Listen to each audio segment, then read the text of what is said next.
प्रभात बच्चों, हम इतिहास का 4th चैप्टर विचार, विश्वास और इमारतें सांस्कृतिक विकास में हमने स्तूप के बारे में जाना था, जिसमें शाहजहाँ बेगमों ने किस तरह से स्तूपों का संरक्षण किया और कैसे फ्रांसीसी से इसको बचाया था।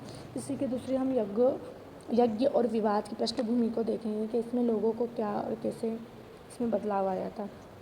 ईसा पूर्व प्रथम शताब्दी का काल था। विश्व इतिहास में एक महत्वपूर्ण मोड़ आया। इस काल में ईरान में, देखिए ये विद्वानों के नाम है, ईरान में जरथुस्त्र जैसे चिंतक, चीन में खुक्कंदस्ती, यूनान में सुकुरात, प्लेटो, अरस्तु और भारत में महावीर, बुद्ध और कई अन्य चिंतकों का उत्पन्न हुए थे, मतलब उद्भव हुआ था। उन्होंने जीवन के रहस्य को समझने का प्रयास किया था।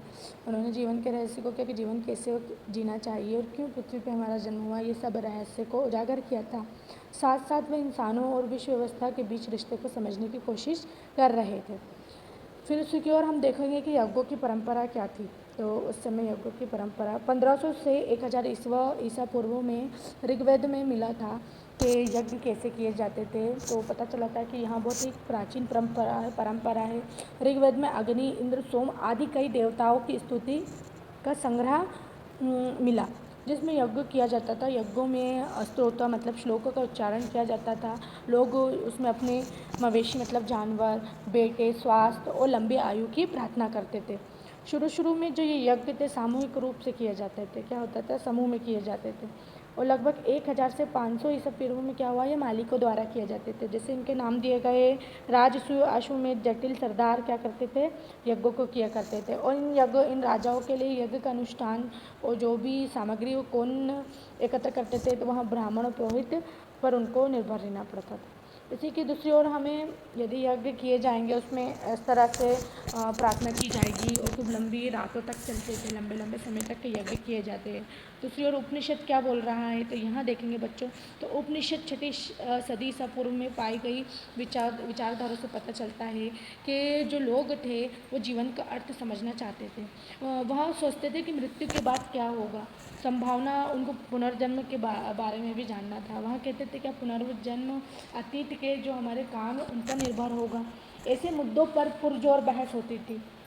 जो मनुष्य होते थे वो यथार्थ की प्रकृति को समझने और अभिव्यक्त करने में लगे हुए थे। वैदिक परंपरा से बाहर कुछ दार्शनिक यह सवाल उठा रहे थे कि सत्य एक होता है या अनेक। तो लोग यज्ञों के महत्व के बारे में भी चिंतन करने लगे थे। तो दूसरी ओर यहाँ हमारा जो उपनिषद है उसकी कुछ पंक्तियाँ इसमें दे रखी है, ये देखिए यहाँ है।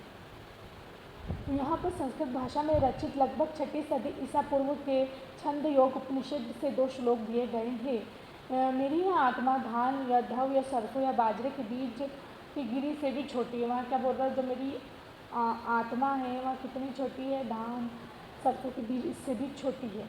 और जो मेरे शरीर के, मेरे मन के अंदर मेरी आत्मा है, मेरी नियति, वो पृथ्वी से भी विशाल और श्रुति मतलब पहाड़ों से भी बड़ी है, स्वर्ग से भी बड़ी है, इन सभी लोकों से भी बड़ी है। वहाँ उपनिषद की पंक्तियाँ है। फिर दूसरी ओर दूसरा पॉइंट यहाँ दिया गया है, यहाँ पवन जो बह रहा है निश्चय ही एक यज्ञ है।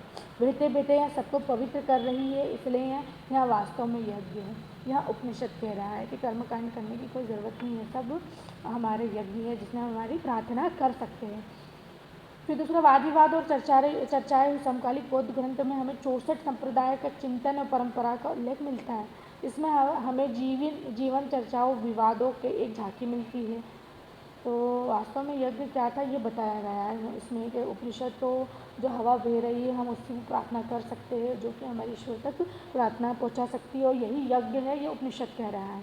दूसरी ओर इनमें से कई शिक्षक जिसमें महावीर और बुद्ध शामिल हैं, वेदों के प्रभुत्व पर प्रश्न उठाते थे। उन्होंने यह भी माना है कि जीवन के दुखों से मुक्ति का प्रयास हर व्यक्ति स्वयं कर सकता है। वहाँ क्या कह रहा है, दुखों से छुटकारा सभी व्यक्ति कर सकते हैं। यह समझ जो ब्राह्मणवाद है से बिल्कुल भिन्न थी। जैसे कि हमने देखा, ब्राह्मणवाद यहाँ माना जाता है कि किसी व्यक्ति का अस्तित्व उसकी जाति और लिंग से निर्धारित होता था।